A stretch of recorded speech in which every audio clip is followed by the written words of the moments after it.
The main objective of teacher made test. Teacher made test क्या होता है, इसमें बेसिकली हम ना स्टूडेंट्स की अकम्पलिशमेंट, जो स्टूडेंट्स ने किया होता है ना, हम उसको चेक कर रहे होते हैं। स्टूडेंट्स की अकम्पलिशमेंट के हवाले से बात होती है। इसका ना डिफिकल्टी जब तक आ सकता है कि हम जो कि डायग्नोस्टिक का कहीं वर्ड यूज नहीं किया ज्यादा, तो ज्यादा सूट यही करेगा कि हम बच्चे की जो अचीवमेंट है, अकम्पलिशमेंट है, वो हम देखते हैं क्लासरूम के अंदर। The best sample selected for research purpose is on that. जो अच्छा सैंपल कौन सा होगा, जो रैंडम होगा, जो कन्वीनियंट होगा, या रिप्रेजेंट जो पॉपुलेशन की रिप्रेजेंटेशन कर रहा होगा ना, तमाम पॉपुलेशन की, वो वाला अच्छा सैंपल होगा। यानी वो सैंपल जो पॉपुलेशन की रिप्रेजेंटेशन कर रहा हो कि इस पॉपुलेशन से हम डाटा लेना चाह रहे हैं, वो उसी या जिस तरह का डाटा हम लेना चाह रहे हैं उसी तरह का हमें मिले, तो बेस्ट सैंपल जो है वो होगा। Educational psychology is the branch of psychology deal with teaching and learning is defined by. किसने कहा था कि एजुकेशन साइकोलॉजी टीचिंग और लर्निंग की, इस स्किनर ने ये बात कर दी टीचिंग और लर्निंग के हवाले से। थ्रू पायलट स्टडी ना हम रिलायबिलिटी देखते हैं, कितने लोगों ने हमारे जो हमने हाइपोथेसिस दी है उसके अकॉर्डिंग कितने लोगों ने जवाब दिया है। जितने ज्यादा लोगों ने हमारी हाइपोथेसिस के मुताबिक जवाब दिया होगा, उतनी हमारी रिलायबिलिटी ज्यादा होगी और हमारे पास एक दलील होगी रिसर्च को आगे कंटिन्यू करने की। नहीं तो हम जो है रिसर्च आगे जो है वो वहीं पे हमारी फेल हो जाएगी, क्योंकि हमारे जो है वो हाइपोथेसिस ही फॉल्स है। नेशनल एजुकेशन पॉलिसी 1979 जो है किस चीज के ऊपर फोकस करती है, तो इसके अंदर ना वैसे इस्लामाइजेशन भी फोकस थी, स्पेशल एजुकेशन भी फोकस थी, क्योंकि उनकी जो है ना वो एक बेटी जावल हक की। मोर गैसिंग इज पॉसिबल, किसके अंदर ज्यादा गैसिंग होती है, ट्रू फॉल्स, मैचिंग, कंप्लीशन या एमसीक्यूज के अंदर ज्यादा गैस कहाँ पे लगाया जा सकता है। गैस जो है ना ट्रू फॉल्स के अंदर ज्यादा लगाया जा सकता है कि यहाँ 50-50% चांसेस है ना, वहां तो 25% चांसेस है एमसीक्यूज के अंदर, तो यहाँ 50-50% चांसेस है ट्रू फॉल्स के अंदर। वे type of classroom in selected free for all, हर बच्चे की free class, free for all classes. जो लर्नर सेंटर क्लास होती है ना, बड़े बच्चे और जो है वो मिचो, वो वाले क्लास हम ना फ्री फॉर ऑल कहते हैं। Latest trend and use of teaching strategy in classroom के अंदर जो लेटेस्ट ट्रेंड है वो क्या है। एविएट होना चाहिए, टीम टीम होना चाहिए, डिस्कशन होना चाहिए, इंटरेक्शन होना चाहिए। तो आज के दौर के अंदर जो है वो वाली है जिसके अंदर इंटरेक्शन हो, जहाँ पे स्टूडेंट्स का इंटरेक्शन हो, कैसे क्लास हो, ऐसी स्ट्रेटजी जो है वो इंटरेक्शन वाली है, जहाँ पे बच्चों का आपस के अंदर, ये टीचर स्टूडेंट आपस के अंदर interaction हो, वो वाली है। ये भी यूज हम बड़े कम टाइम यूज कर रहे हैं टीम टीचिंग, बाकी में इंटरेक्टिव जो है इसकी ज्यादा अहमियत है। इसी system in public sector Pakistan has failed, जो इसी सिस्टम है ना हमें पब्लिक सेक्टर के अंदर फेल हो गया है।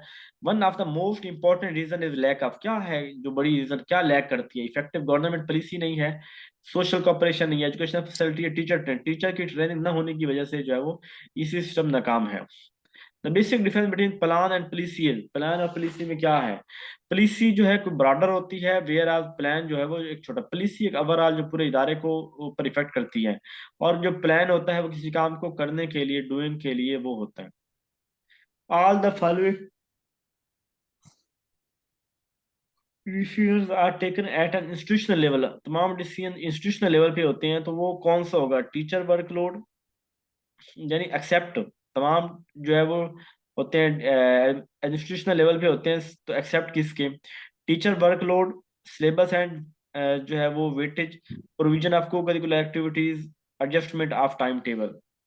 तो जो है provision of co curricular activities जो है ना, सॉरी ये टीचर वर्कलोड, ये टीचर का वर्कलोड क्या होगा, ये एक इंस्टीट्यूशनलाइज एक ओवरऑल बात नहीं होगी। वो देखेंगे हम एक ऑफिस भेज के किसको कितना लोड देना है, वो एक ओवरऑल इंस्टीट्यूशन सबको साथ लेके सबके लिए नहीं होगा। सिलेबस क्या होगा वो सबके लिए एक होगा, वेटेज क्या होगी, करिकुलर एक्टिविटीज जो है वो, एडजस्टमेंट और टाइम टेबल। तो टीचर वर्कलोड जो है ना वो कहते हैं। जी आपका अर्शद भाई कहते हैं इसका सिलेबस एंड वेटेज होगी।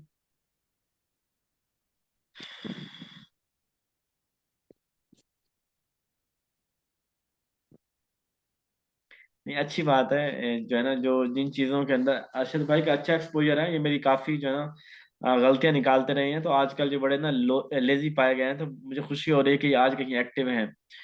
और दूसरा आप कहते हैं सिलेबस एंड वेटेज, सिलेबस कैसे जो है ना वो इसका है कि ये इंस्टीट्यूशनलाइज नहीं है।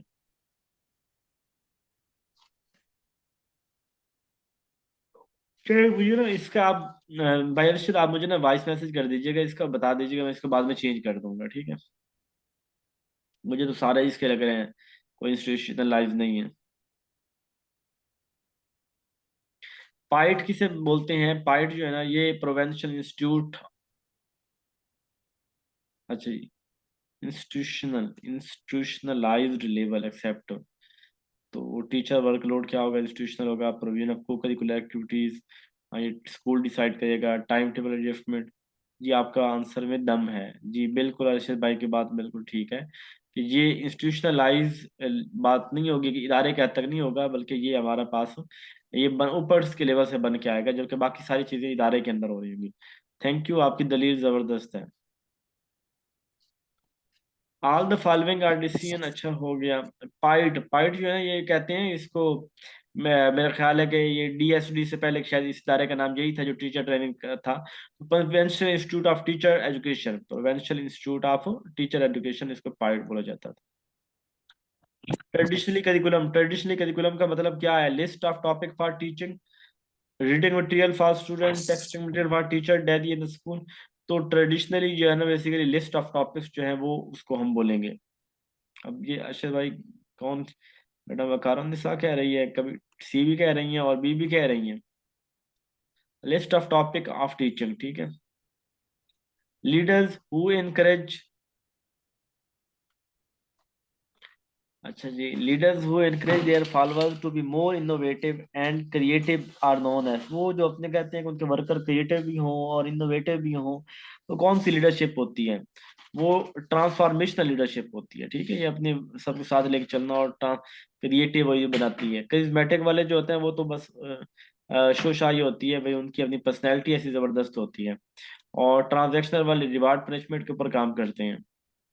The base on which the subject activities and experience are planned for school children are called, तो स्कूल के बच्चों के लिए जो करते हैं, बेस ऑन विच ये प्लान की जाती हैं, तो ये इसे हम डिजाइन बोलते हैं कि किस तरह किस बेस के ऊपर हम उनको डिजाइन कर रहे हैं। Being the science of wisdom, philosophy aims at search of reality, science of wisdom में फिलासफी जो है वो सर्च ऑफ रियलिटी है।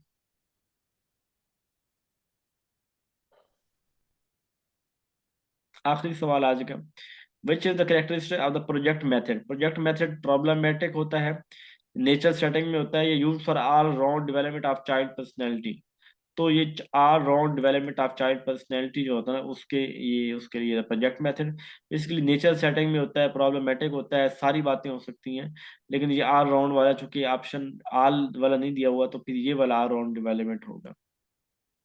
जी ठीक है, ये हो गया। अच्छा मुझे ज़रा ये बता दीजिए, आपकी रोल नंबर स्लिप आ गई है, मतलब कोई प्रॉपर डेट आ गई है कि आप लोगों का पेपर कब है इसका, एसएसटी का? को फाइनल डेट का पता है आप लोगों को?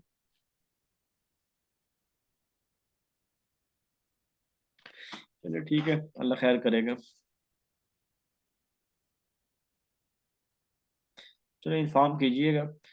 52 हो गए हैं, पीछे हमारे को 748 सवाल पड़े हैं।